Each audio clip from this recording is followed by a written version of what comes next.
I'm Vicki. This is Farm Diggity, and sheep are the game today. And I am with Cammy from the Sheep Game. Welcome. Hi, Vic. Thanks for having me on. I'm very excited. I'm excited. This is like a celebrity. I'm telling you, my hero. I don't know if you folks at home have caught the Sheep Game, but we stumbled upon it at late at night. We were watching YouTube, watching dogs run, on YouTube, and your show pops up. It's brilliant. It's a breath of fresh air. Thank you for all you're doing. No, I appreciate that, and well done. If you're able to understand me, then very well done. Well, Um, because I won't. not, I get a lot of comments, mostly from Americans, I have to say, and they're quite right. But the question is, what language is he speaking? And what language are you speaking? You're from Well, Scotland. I'm from Scotland, but I do often comment back and just say Ayrshire, which is the part of Scotland I'm from, where we speak very strong. We speak a lot of Scots words, which aren't used anywhere else other than in Scotland, of course. So they're very difficult to understand. Right. I'm making a real effort here, as you You can. are. You are. Yeah. I'm pronouncing all my words properly, and yes, enunciating, I think, is the correct term. Well done. Because I won't lie. I've bumped my husband on the couch who's English and said, what was that? What did he say? What, especially when you're talking to your help. I don't know what did he say? He's just like, just Yeah. watch the show. It's like, Yeah. so Cammy, let's get into your beginning. You were a police officer to start with. Is that correct? Yeah, well, at the very beginning, I suppose I was a shepherd's son. I Okay. was born and raised on a sheep farm here in southwest Scotland. I worked with sheep all my life, like any sort of farm kid does, or certainly if they have sheep, and watched and learned from my father. But with him being a shepherd, that meant he just worked for a farmer. Okay. So there was no clear path for me into farming. I didn't have a farm to inherit or anything like that. So really the options for me was to go and be a shepherd somewhere else. And my father wasn't really that. He wasn't keen on it, but he just knew how hard a life it was, Right. and thought, go and find something with a good pension. You get some time off. It doesn't wreck your body. You can step away from work and get your own house, because we were always in a tied house on the farm, sort of thing. Right. And I didn't know what I wanted to do when I left school, and it just so happened at that time there was a new Scottish government elected whose um, manifesto was they were going to employ 1,000 more police officers, and the adverts were everywhere. Okay. So it was very much like the old wartime posters of like "Your country needs Right. you." Yeah. Okay. Yeah. So there's these adverts. It wasn't quite as dramatic as that, but just it was that way. Those posters were everywhere. Yeah. At that time, the SNP, which was the party that had just come into power in Scotland, had posters everywhere about come and join the police. So I kind of got brainwashed into, well, that seems like an easy option. I'll go and do that. And next thing you know, I'm a police officer. Crazy. Oh. And Yep. and so how long did you do that? 12 years. Oh, that's a whole career. That's a long Well, yeah, time. it's frightening to think. Yeah, I joined when I was 18, straight out of school. It literally was a case of I never thought about being a police officer until a couple of days before I sent my application in, and then next thing I know, You are it, one. yeah, and it's frightening to think 14 years ago now, because I've been out for 2 years. But I can still remember my first day at the training college, and they tell you, okay, here's what's going to happen. You're going to do X, Y, and Z, and you'll do 2 years in a probationary period, which basically means if you slip up or make any mistakes, they can kick you out quite easy. Right. And I can still remember sitting there thinking, wow, 2 years, that's ages. That's such a long time. And that was 14 years ago. And it's like, in fact, it frightens me verbalize saying that out loud just now, just thinking about how fast that time has went. Oh, skates by, skates Yeah. by. So did you wake up one morning and say, like, that's it, I'm done, I'm gonna do something different? Or did an idea float by you? What happened? How come you made a change? Yeah, it's quite straightforward. I know exactly what happened. So essentially, when I was in the police for 5 years, I thought, right, I want to make some extra money. So I was going to go and learn to shear sheep. So I did a Okay. course on sheep shearing. Best thing I ever did. One of the hardest things I've ever done, but best thing I ever did. And I did a bit of shearing as well. And I would still work with my father on my days off because I love sheep and farm work. So I would shear, and then I'd work with my father and do lambing and things like that with him. And then when I was 25, he suddenly died. Very typical kind of farmer thing. He wasn't great for ages, but he wouldn't go to the doctor or anything. He was just always, oh, I'm fine, I'm fine. And then by the time he wasn't fine, it was like, oh, you've got really bad cancer and you've got 2 months to live. And they were about bang on. He got about 2 months. And this was when I was 25. And I thought, it was obviously very difficult because it was very old fashioned farming type, like your dad's your hero, father and son, he's your hero. So it was like, I'm not going to work with sheep anymore. Like now that my dad's dead. Yeah. And I thought, I'm going to go and buy some. So my mother still was in the house that came with the farm, with the job rather. And she had a half-acre garden, and I asked the landlord, the farmer, and he was fine if I went and bought 4 sheep and put it in my mum's garden. And I went to the market, bought these 4 sheep. Totally, this is totally like an irrational grief thing because I bought Texels, which it tells you how irrational I was. And I put these Texels in the garden, and it went from there at a rapid pace. Just someone I'd be shearing somewhere, and they'd say, "Oh, there's a 5-acre field over here." Or there's 2 or 3 acres over here, and I would run all over the country for these little plots of land to keep growing the numbers until you just get more opportunities, and it's just snowballed to with 1,000 sheep now. You worked 1,000. You worked yourself right out of a job. Basically, I worked myself. Yeah. Well, the reality is that obviously the YouTube thing, and the reason why I'm here, of course, is the YouTube, the sheep game.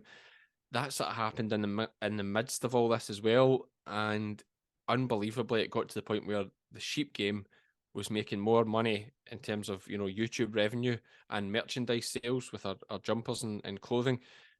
It was crazy to still be in the police and trying to do everything. I was still doing night shifts and then shearing all day, then going back to do night shifts. And as I was getting older, it's harder to be a hero the older you get.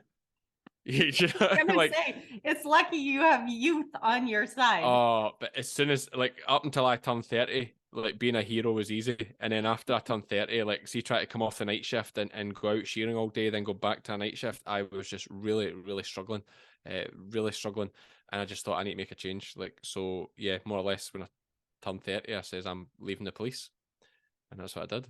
So tell me this, because every time I've ever had an idea like, oh, I'm going to be a makeup artist, which I was, I'm going to be a professional photographer, which I was, or whatever I've done, I'm going to quit the dental office, I'm going to be a dental assistant, I'm going to quit the dental assistant, all that stuff. You always have somebody that's like, oh, you can't do that. I mean, if I listened every time someone told me I couldn't do anything, I would never have done anything. So how many people were they lined up to the curb saying this will never work? You cannot do this sheep game thing.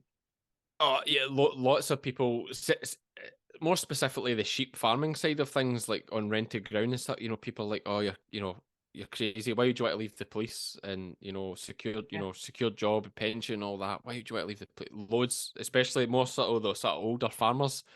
But I would always come back with the same thing and say that the sheep have never tried to stab me. Everyone, they keep saying, oh, police must be a lot easier than this. I'm like, well, the sheep have never tried to stab me for a start, so it's not that much easier. And that always got them on the back foot. Oh yeah. Because I think sometimes, especially the older boys over here in Scotland, farming is hard. Of course it is, but there's a lot of hard jobs out there. And we sometimes, I think, fall into the trap of being in this farming world that we're in, which is almost like a bubble. It's, I'll go weeks and weeks and weeks without seeing any of my friends or people that I know from this past life I had in the town. Yeah. And it's all just farming people I see every day. I'm out in the country every day, and it's amazing. It's just this beautiful bubble to live in. And I think sometimes the people have been in it so long, they don't realize how hard the real world is out there. Farming's tough, but the real world's tougher.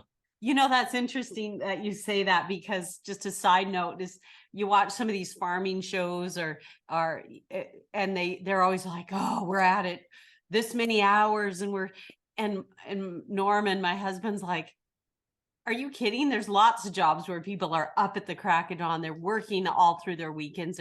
There is lots of hard jobs that Yeah, I mean, I definitely like I always see both sides of everything. Well, I try to anyway, certainly. But if anyone ever hits me about how hard farming is and making a living, but I always say like or hard work rather is being a single mum in a high-rise flat in Glasgow and having to work part-time in a supermarket for minimum wage and then still going to a food bank. Like that's hard mentally and physically and emotionally. That's hard. Like working 16 hours a day or 18 hours a day doing a job you love, albeit it has its moments you probably don't love it, but you're out in the fresh air. You probably stay in a big house. You probably drive a good pickup. You more than likely you've got a nice tractor there, and you have a lot of say in what you're doing every day. You're yes, not getting someone shouting orders at you unless your yes, dad's still there telling you what to do. I don't have yes, that issue. yeah, But yes. yeah, it's like the free. I think sometimes wallowing in self pity can be a thing that some farmers fall into that trap of, and I always like to just poke a bit of fun and point out these other hardships that are happening in the world. It's absolutely true. That's what's great about you is your balance. I love your balance, and we'll talk more about that. So you got going and you had the naysayers. Who's your mentor? Who helped you? Who said, get going, move your butt? Did you have a good So support? I was very fortunate after my father passed. I suppose to be honestly, it's like men don't talk about these things so much, which isn't right. But there was a chap, the guy that I was shearing with, that gave me my start with Yeah. shearing. James Andrew, his name is.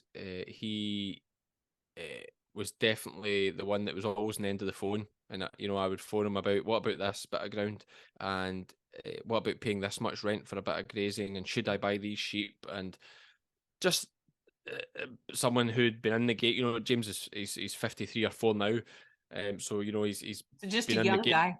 Just a boy. He still shears sheep every day, like he's a machine, absolute machine. Still shears 300 sheep a day, like insane. But yeah, so he was my sort of, I would defer to him, and he'd always be like, if anything, James was too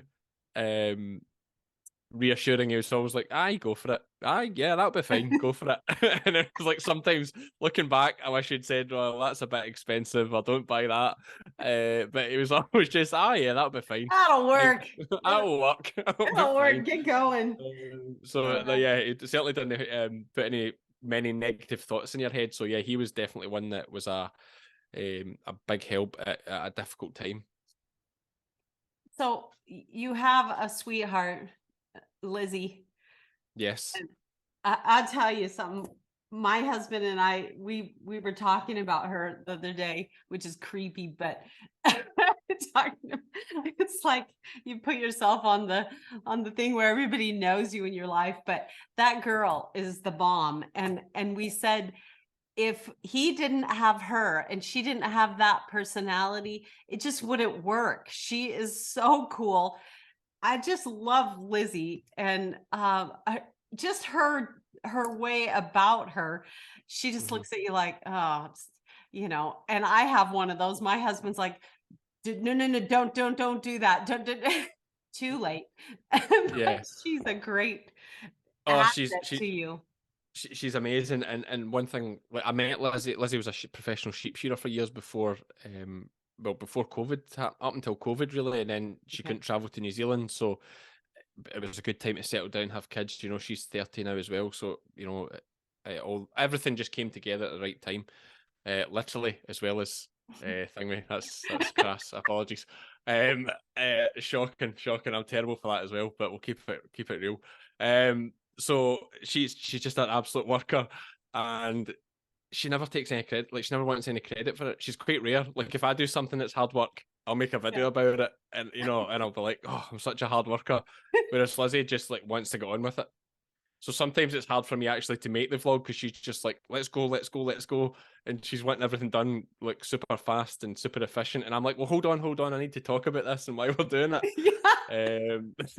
it. Which is frustrating for her at times. But she does, of course, she understands the merit in it all and how it helps us achieve other things through the revenue and the opportunities that it creates. But yeah, no, I coaxed her. I noticed she started to speak a little bit more in the lambing vlogs because she could see the reaction from people in the comments that absolutely loved her bits. So that it gave her a real confidence. Oh, she's the best. I love her. I just love those looks. Like, yeah, she's so the disdain. Yeah, oh my heavens. Yeah, and a person that's rambunctious and a go-getter and funny, and like we need somebody to just like kind of reel us back in before we do something really stupid. But I mean, she needs to work a little harder on you. Norman under control. Yeah, oh yeah, she would agree with you so much on that. I tell you, she would. No, but she is great, and she's I'm very fortunate. I couldn't do half the things that I do, but without Lizzie, because you can send her to do any job. Yes. You know, well, we run this all together, but it's and this isn't it's hard to. I've got to watch what I'm saying. That I'm not being disrespectful to any women in farming because it's very difficult. But like, I know a lot of women in farming, and I would happily say on this pod that there's very few that are as able as Lizzie. Like, I mean, she has this mindset. She doesn't want to be as good as the guys. She wants to be better. Like if her and I do something, she doesn't try and do it as well as me. She tries to beat me. Like so it keeps you on your toes. Like it's a really good environment when you're working. It can get quite heated at times, of course, like any partnership does. Especially when you throw sheep into the mix. Oh yeah. But there's nothing tests a temper quite like it. But yeah, she's amazing. You know what really tests her temper is when you criticized her dog on the one when you said her dog was like, I laughed so hard because Norm and I, like, he'll like, can you get that flea bag out of the way? And I'm like, and you said something about her dog. That was too much. Don't do that again. Okay. That was no. Well, if you could hear some of the conversations we have off camera about the dog, not suitable for the kids. I would say some of the language it's used, but hey, it's all in good fun. it's fun. Like she's it's all in good fun. A bit of rivalry between the dogs. Oh yeah, yes, I see that. That's hysterical. And then you have two children, and I'm telling you, your boys are going to grow up and just be well, they're just a hand already with their mother teaching them so confidently and tenderly, and then you and that's how kids, what they're kind of missing now is just the hands-on deal. Your children are beautiful, and they are going to be capable. Yeah, well, hopefully it's one of those things. A parent, you hope your kids grow up, and I suppose you hope they want to do, especially in farming, you hope they want to come through and be farmers as well. It'd be certainly nice if at least one of them would do some sheep shearing so I could do a bit less. But you just can't, you just don't have much control. You can only do your best. You know, if they want to grow up and decide they want to go away and be a musician or something in the city and has no interest in farming, then it is what it is. But we're lucky we've got two healthy boys, and it really is I would say it's a buzz. Like it's amazing, and everybody says all this stuff. You know, my friends that would have kids would be like, "Oh, it's amazing," and this and that. And see, when you don't have kids, you're like, "Ah, yeah, sure, yeah, sounds great, yeah." And then you have them, and you're like, "Yeah, this is good." It's just I always make a joke that it's nice to come home at night and there's someone in the house that's happy to see you. Yes. Yeah. That's my joke with Lizzie. It's just nice there's someone in here that's actually happy to see me. Just quit criticizing her dog. Maybe. Yep. I'm curious that if you found Jock's boots, his wellies. No, yeah, that was a life lesson. Anyone listening in, you need to put the window lock on for your toddlers, because if you don't, they'll put the window down and throw stuff out it. So we lost a pair of wellies by that method. And Lizzie, let's say she chastised me accordingly. Would be a mild way to put it. When you're watching the sheep game, if you haven't caught that episode, it's hysterical because his little guy ends up with one sock and no boot, and there you are. So that's awesome. All right. So, when I watch a sheep game, one of the things I love about it is it's absolutely completely real. There's no fluff to it. And it's a learning channel as well. Sometimes you go through these problems, and so you can, when you're watching, you can actually learn just a ton about sheep and what happens, the mishaps. But you don't do any. I mean, you show it all. You basically show it all.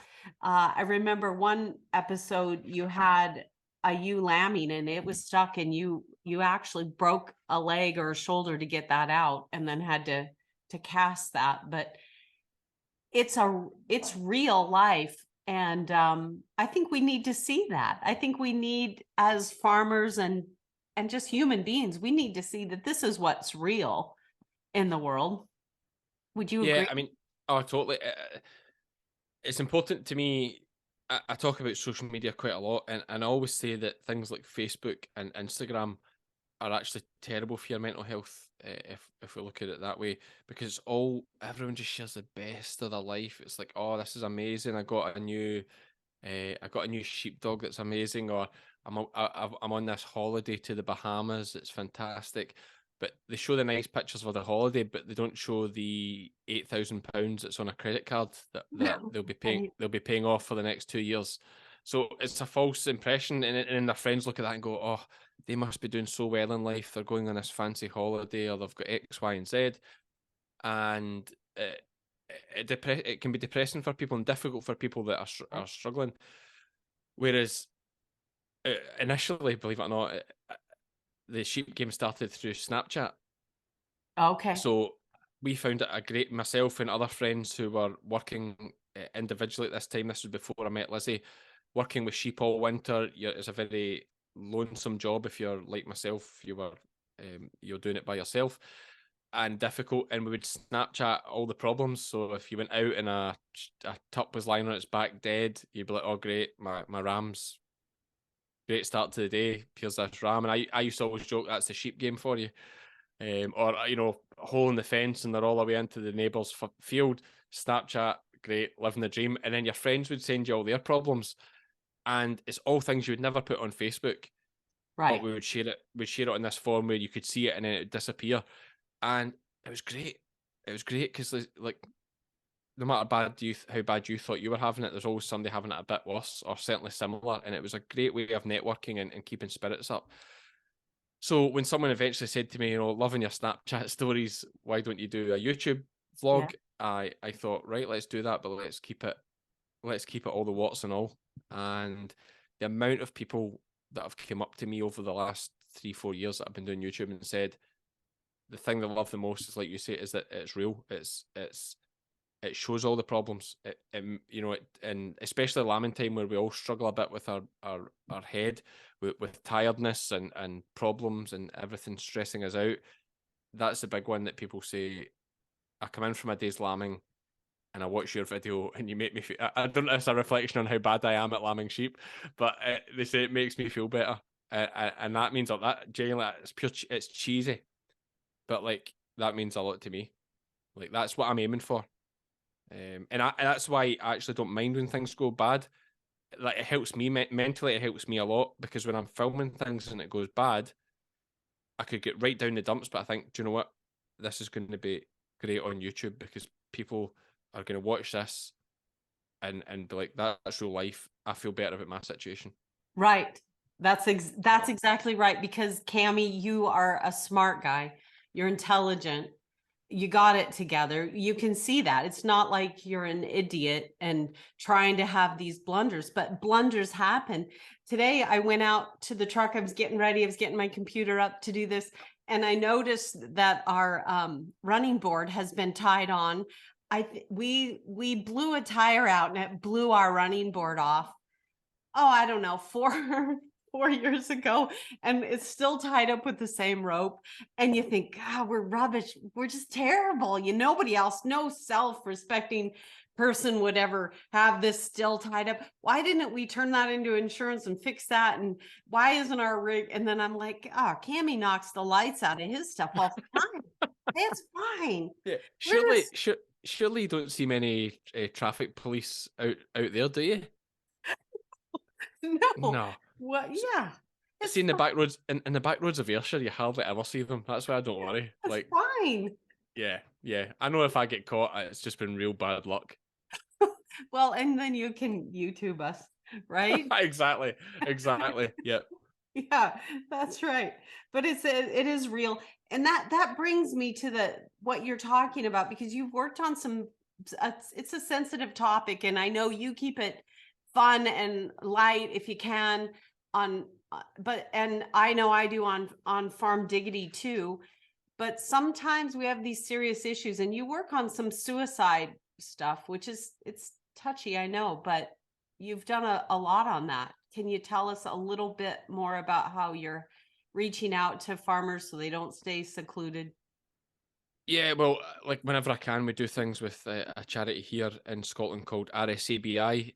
RABI is the UK, well, the England and Wales version, and they're a rural charity focused heavily on mental health, which to me, without a doubt, is the biggest issue facing farmers in terms of their health. Well, it's funny. I was talking to someone the other day about farmers, and uh, I'm of the opinion farmers went from a very physical job, albeit sheep farming, is, and a lot of farming is still quite physical, but it's went from being a very physical job to not being so physical, and I think that has an impact on the mental health side of things as well, because I think a lot of farmers, and there's a few other, the RSCBI are one of the charities actually that's trying to push down this angle of saying to farmers, make some time to keep yourself physically fit Okay. and mentally you'll be fitter, because now on farms we can do more things by ourselves. We've got big tractors and big machinery, and systems are more efficient.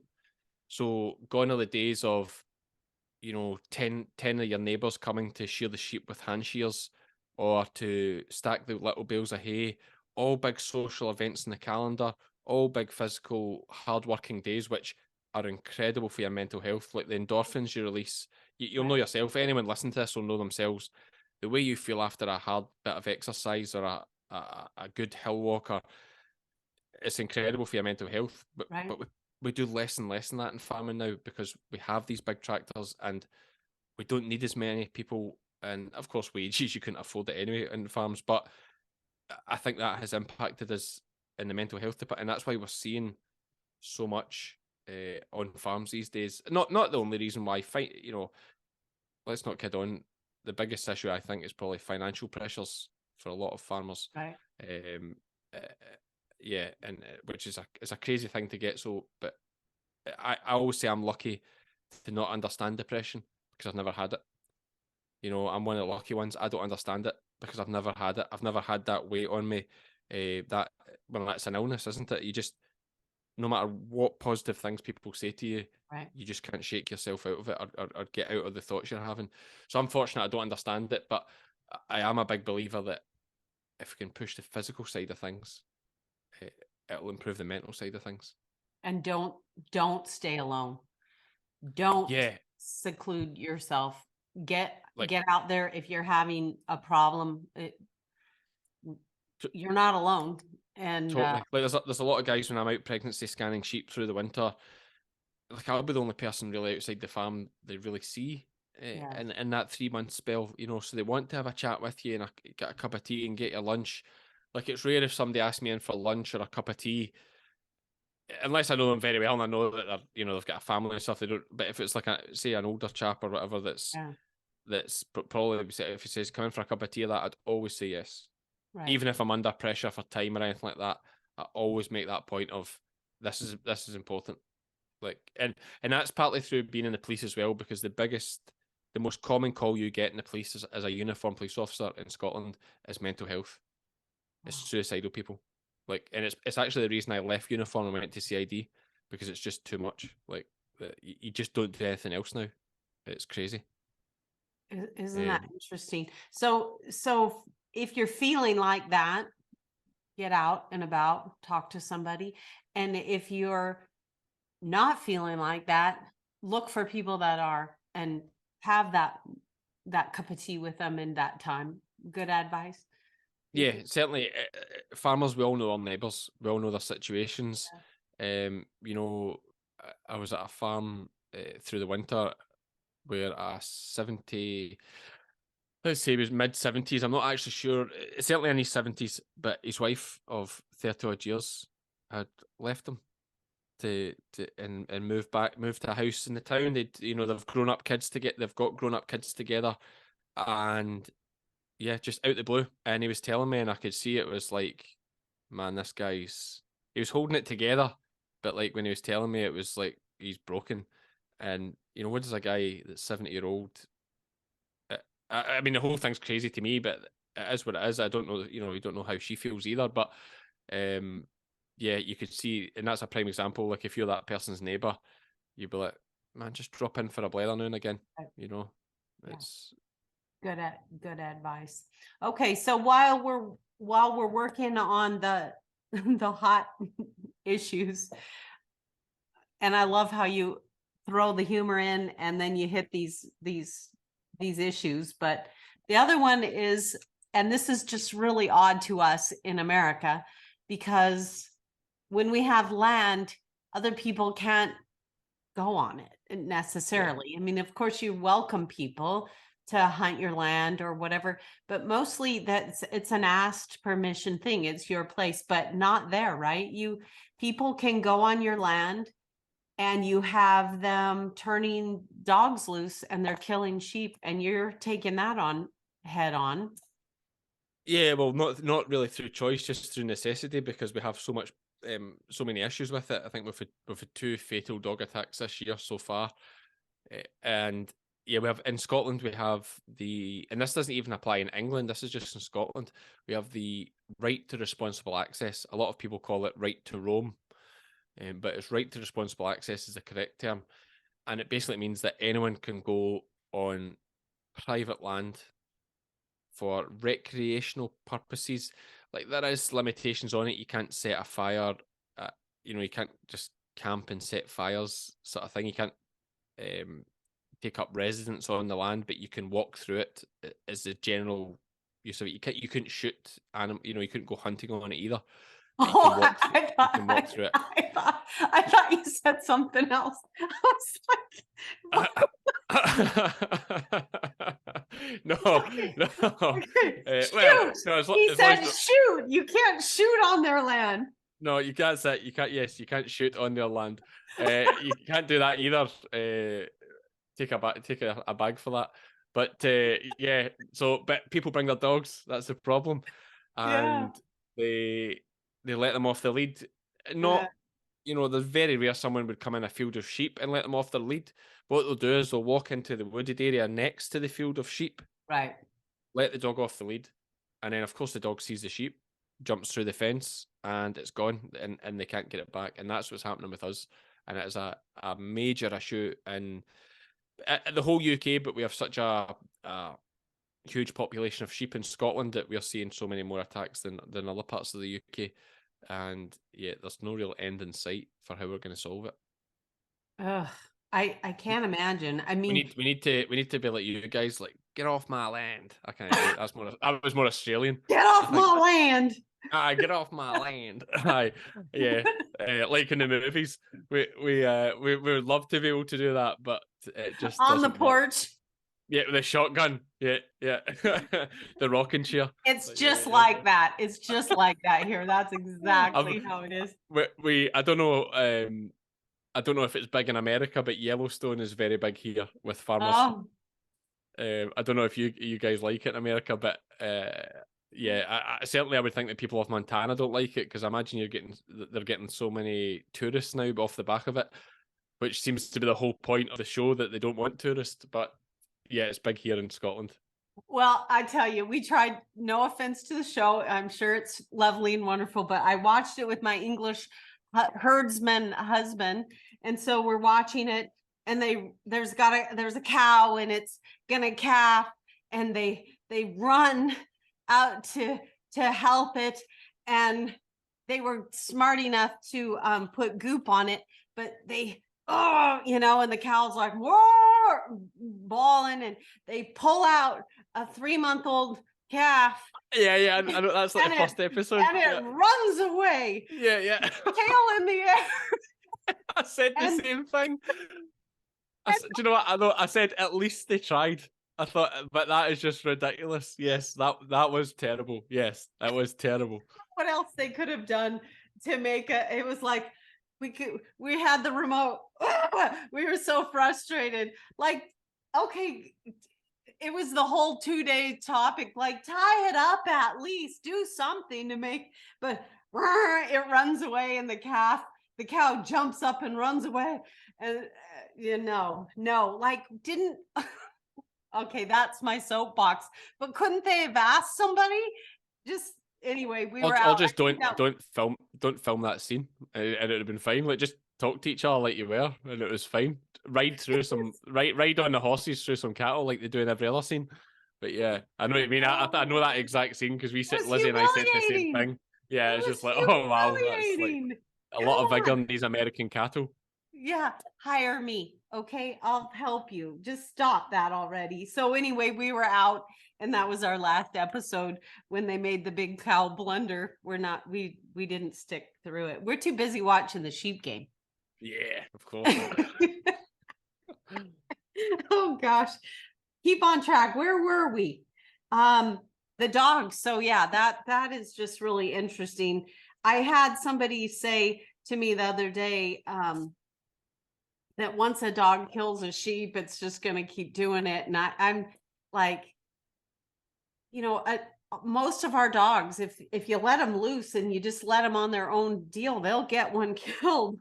It just happens. So it doesn't really, it's not a big issue here, but it is there. So if you're watching this and you're a pet person and you have your dog, just be careful, right? That's all we can really Yeah. do on Keep it on the lead. and that one. And I have to say, another thing that is absolutely near and dear to my heart is littering. I cannot. Oh man, if you throw things out your window, I'm gonna just pick it up and give it back to you. It's just terrible. And so I loved your episode where you're saying, like, you think the farmers are wrecking the world, and then you're picking litter up on your road. So those are like our big three. We're mad about this issues, and then we can move on, right, to the dogs. Yeah, well, yeah, they have a thing like so I think the Welsh government in particular are pushing this agenda about how the farmers are ruining the countryside by farming it, Right. and how it would look better without the farmers. And it was just a little joke that yeah, it's us that are ruining the countryside when all these people just dumping their rubbish, because we obviously had that one particular throwing the rubbish out the car, but then we call it fly tipping here, where someone had obviously cleared a garden site and then tipped the bushes and flower pots and all the rubbish they'd gathered out the garden right in the gateway to the field where the cattleman, the stockman at the farm where I keep my sheep couldn't even get in to feed his cattle. And it's like, folk are just ignorant. Like, dump it in a lay-by somewhere, not right at the farmer's gate. It was Well, don't dump it at all, of course, but like just there's ignorance, and then there's like just extreme ignorance, and that's on the extreme level, I would say. Yeah, I don't think that that's an issue here either. But we're all like, get off my property. So Yeah. How do you guys like? Where do you guys stand with like the gun thing? Oh gosh, that's such a hotbed issue because, okay, I'll get into it. But I was shooting a gun when I was just a little kid. Our whole family had rifles and things, and we had fun with them, and so my dad taught me how to use a a gun early. It was just it was like a fun hobby thing to do. And all of our whole family has bows. We all do archery together and stuff. And so back in that kind of in my world, like when I was young, I'm 56 now, and when I was young, you could go to the high school, and a lot of the guys, their trucks all had guns in the racks, you know, because they would go hunting before school, and when we got out of school, they're off. And so everybody had, I mean, in the school parking lot, you would see pickups with guns in the rack. That was nothing. And there wasn't theft, and there wasn't any of this kind of crazy stuff. So it's hard because it's something I grew up with. But now it's a hotbed. And it's serious, this whole thing. And so I'm glad I don't have to sort What this out. what does your husband think of it being English? Well, you know, it's different for him because now people have a different sort of a gun, you know, things like we had guns that were passed down. This was my grandpa's, this was my, you know, they were like kind of heirlooms, and now there's these all kinds of guns that are different. And you know, of course, if you have a sheep you need to put down, it's nice to have a tool. Or you hit a deer in the road, I'm not having to use a nail file to try to put it out of its misery. And so I think we just are really balanced on the fact that there's people that they're helpful for things like that. And then oh, Like, I don't and know. like it's I'm no, I understand you're obviously from a part of the world that's I imagine a lot of people are big on guns and having them, and I understand that upbringing, as you say, like see here in the UK, we think it's crazy. well, We it just has can't become crazy. we cannot understand it. Like it's, well, we can understand that it's to do with um like how many people enjoy having guns and the history of it, and also of course money is probably a big factor with within politics. But like just the it's like there's so many good examples. If don't know, but we're not going to get into this too much, of course. But I love speaking to an American about this because it's in our Yeah, news all the time. yeah, Like our news all the time just now is another mass shooting in America, and unbelievable. crazy. And like everybody's just like, well, since Australia banned, we use Australia as an example. Yeah, Scotland had a similar thing at a place called Dunblane as well. We had a mass yeah, shooting in a school back in the 90s, I think 89 or 90 or about that time. And like never won again since. And yeah, Australia's the same. Like they've never had a mass shooting since yeah, they banned. yeah. Uh, and they're not. It's like guns aren't banned here. You can get a license, but Right. you have to show why you want a gun. Yeah, You have to have land. If you have land, it's no problem. yeah, So like farmers and people like yourself with 100, no easy. You get a license, no problem. yeah. I mean, we certainly don't have automatic rifles. I mean, there will Oh, be no one in the UK that has an automatic rifle out with I the know. military or the police. Yeah, I just thought I'd ask your take on that because for us watching the news every day, it's just like, why Oh, is there no big protests? Like, why is nobody going crazy about this? oh, there is people going crazy about it. I'm I'm so thankful that I don't have to sort out this Yeah, it's a tough. kind Yeah, of kind of will, thing. will, will Donald Trump just sort it out? I don't know. Is that another subject? I don't know. I tell you, I just keep I voted for Jesus. I love it. Love it. Put that on a I bumper just sticker.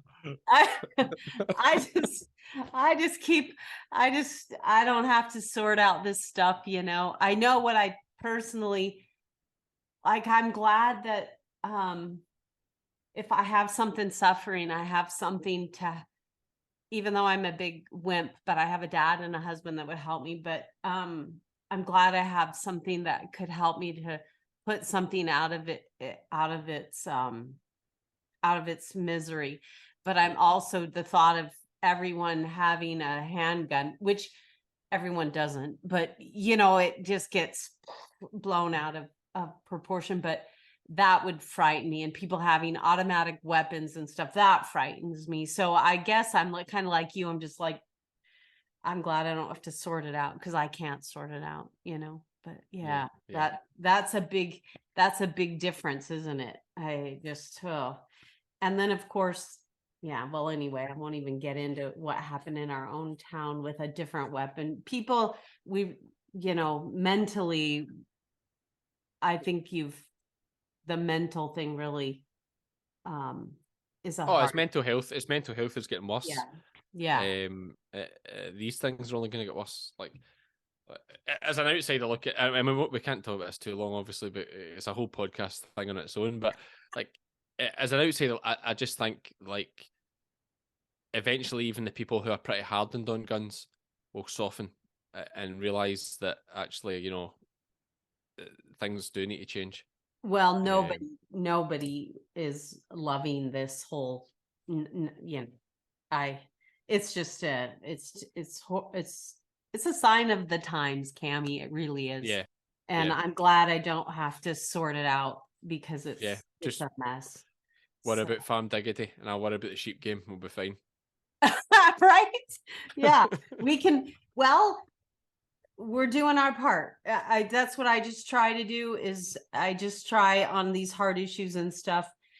I try my hardest to do my part, and that's what you're doing in society, is just do your part, to be peaceable, and to to promote that. That's sort of how I look at it. Farm Diggity, it's a good life, and I just try to keep myself on that path and be encouraging to others like you are. Yeah. Let's Yeah. talk about your dogs, because you have a pretty handy dog, I have one reasonably good dog. She's okay. Meg. She's yeah, Meg. My other dogs are so, but Meg is our good dog. She's my father's dog, so she was the last. Actually, Oh, wow. another crack the violin out, but she was the last dog that my dad trained before he died. So her and an old Isuzu pickup were sort of my inheritance. That's awesome. But a good inheritance. Yeah, no, she's been great. She's now 12. She's 12 in July. Okay. Massive difference in her this last year. She comes out the kennel in the morning. She takes a bit of psyching herself up before she can jump in the pickup. She's stiff, Yeah. and Yeah. if it's a cold morning, I'll need to lift her up. Like she'll Yeah. just be too stiff. And it's hard to see. Well, you know this, like, and a lot of Yeah. people listening Oh, will know this. It's this the worst thing about dogs is that they live so short. right. Such short lives. So yeah, she's 12 now. She was good at lambing, but again this year I noticed a big difference in it. Like, whereas before she would have a sheep, really cornered in and stop it getting away. She just wasn't able to do that this year. I had to do a fair bit more running. I mean, she was still great one on one. It just doesn't have that turn of pace or able to change direction as quick to get in front of these sheep and steady them. So yeah, we'll need to. I think we're going to buy a dog this year. Yeah. Well, Yeah, I think we'll try and buy one. Although where we'll sit with getting finances to buy a dog these days, something decent, we're probably going to need to put in 5,000, 6,000 pounds, British pounds, yeah. for a dog. So which I don't mind. I think a good dog is worth that. It's just you need to find the 5,000 Yeah. pounds first. So Yeah. after we sell some lambs, maybe in October kind of time, we will look to buy a replacement for Meg, Yeah. but we'll still have Meg out as often as we can. But yeah, we need something that's able to do the big outruns. Like Meg, she's only got one outrun in her now, and then she's tired. Uh, Yes. so really you need to take her to them in the bike and then let her off round the back of them, and just she's really just kept. We say kepping. I don't know if I'm not sure what you'd say in America. We say kepping, so that's like if she's going side to side, just Oh, yeah. guiding the sheep. Wearing. Yeah. Yeah. Yeah, we'd call that kepping. So she's really at that stage now where that's really what she's good for. And if you're sending her on a big outrun, she's pretty done by the time she gets to the top of the field. Ugh, So that's tough, man. yeah, it's hard to see, and we've all been there. Like, you know, I'm sure you've Yeah. old dogs yourself that have came and gone over the years. Yeah, it's a sad thing, but it's a really sad thing, and I know it's gonna impact me massively when Meg finally does get too old and pass away, because it is that last connection to, like, you know, my Yeah. father. You know, he's been dead now for 7-8 years almost, and it's one of the few. I say one of the few. Like, Meg knew him, and she knows me, and she was his dog, so it's quite a nice thing. But that's just life. That's Mm, just life. that's rough though. Ah. Yeah, yeah, Okay, so Kevin Evans, Nigel Watkins, Ricky, yeah. all Oh, these listen, guys, they're a over lot, on your side. This guy a needs lot of them. a dog. Hey, Yeah, we I'm gotta hook tight. him up. I'm quite tight with Emma Gray as well. So I wonder if she'll do me a bargain. I don't know. I'll Oh, maybe speak to Emma. Emma. Oh, Yeah, she's yeah. yeah, she's great. She's quite local. I also, I don't know if you know the Jock Welsh, or the any of the Welsh family. Jock was quite a trial guy. He passed away sadly there this year, just Oh, not too long ago. But it was a good old age, right enough. But a great guy, and a great family, and they have a lot of good dogs. So any UK people listening will know of the Welshies. So yeah. I might be able to get a good dog there as well. But we'll see. It can make a good video. Maybe just going to an auction and trying to buy one. Yeah, Um, absolutely. it Yeah. would make a very good YouTube video. So we'll see. We'll see. These dogs are imperative. I mean, we have fun with our dogs. Of course, we have sheep and we're lambing and this and that. I don't know how people get by, even at our little small operation. You do the sheep, we do the sheep dogs. That's what we do for a living. We train and raise dogs and train for other people. And then of course we love to trial. You know, we go all around all over the country trialing sheepdogs, and we'll be at the world trial this year. And I'll be reporting live from Farm Diggity over there. I won't be running a dog, sadly, but Brilliant. I'll be there. But I don't know how people get by without a good dog. They're just imperative. Oh, absolutely. Like, you know, it's funny. Some farmers, and you know, as I say, we're probably gonna have to spend about 5,000-6,000 to get a dog, good farm working dog. Yeah. And some farmers think that's ridiculous money, but they think nothing about spending £8,000 or £10,000 on a quad bike. Right. You know, Right. that'll last a couple of years, and Yeah. albeit, you know, it's gonna have some trade-in value. But you know, you buy a good dog for 5, 6, 7,000 at 2, 3 year old, Right. you're gonna get, you know, with luck, you're gonna get a good 7, 8, 9 years out of it. Yeah. Like, Yeah. and it's just, especially when not so much now. I don't work myself very often now, because obviously with Lizzie and young Marissa, who's an apprentice we have as well. So She's a just catch. She's a sheep catching machine. I love her. sheep. Yeah, that was so for anyone that doesn't know, we have a young girl. She's 18 now, right enough, but that's out, not from a sheep farming background, very much sort of learning as we go. She's great. She asks if she doesn't know something, she just asks. She doesn't pretend she knows. It's fantastic. But I just found out this lambing time she was like a sprint champion at school, and like she is rapid. Like it's been amazing. So like if we had lambs that we need to catch with maybe joint ill or anything at all, Yeah. I just like get near them with the UTV that we've got, and she just bounces out the door and catches them. Amazing. Great for my old knees. She's great. Get them off balance, and she does. She's getting the hang of that, man. She's handy. She's She's she's handy. good. Yeah. Oh my gosh. Okay, we were back. I interrupted your thought on dogs, but she needs a dog as well of her own, and I see that Lizzie has a dog. So Yep. yeah, that's Yeah, no, yeah, they're great things. And yeah, my point was sort of, you know, if you're working yourself a lot, got to have a dog. Like, yeah. it's like your mate. It's like, you know, yeah, it's just there with you on the bike all day or at your foot all day. You know, you might not have any conversations with it really, but it's just another live being that's there and loves you. You know, generally Yes. speaking, they Yeah. absolutely love you. Like, Meg absolutely loves me. Like, if you know, if we're in a group of people like that, she's just no interest in anyone else. She'll just like stand and stare at me, and it's quite a special thing. They're good for your mental health. I gotta show you here. Hang on. Stay tuned. Look what I have next to me here. A collie But pup. everyone was probably hearing this rustling around. I shouldn't have woke them up, but this is what is next to me. I have several of these rascals next to me. I have a nice litter. And how much is a working sheepdog pup over in America? These are 1,000. So okay, we that's $1,000 obviously. yeah, 1,000, yeah. It's probably And similar price here. yeah, we like to buy high and sell low is Norman's theory, you know. yeah. So we bought a pup from somebody else and paid, I think it was 1,200, and by the time you flew it in and whatever, it's, you know, you're looking at a couple grand. But that's sort of where we're at. And you know, because pups are they're a crapshoot, aren't they? But not this one. This is Sunday Bob, and he's going to be my Sunday Bob double lift dog. Don't ask me how come I named him that. It was an accident. And this is Norman's little pup. But the future, right? Yeah, The future. That's what it's all about. Yeah. the future, right? Oh my goodness. So now that I've woke the troops up, but oh, it's been a pleasure to talk to you, Cammy. We've hit the hard issues and all the great issues. What's next for you? What are you gonna do? How are you gonna keep this going? I mean, how do you keep this going? You've got your merch, you've got your farm and your family. You gotta be tired, man. Yeah, it's there's a lot of spinning plates just now.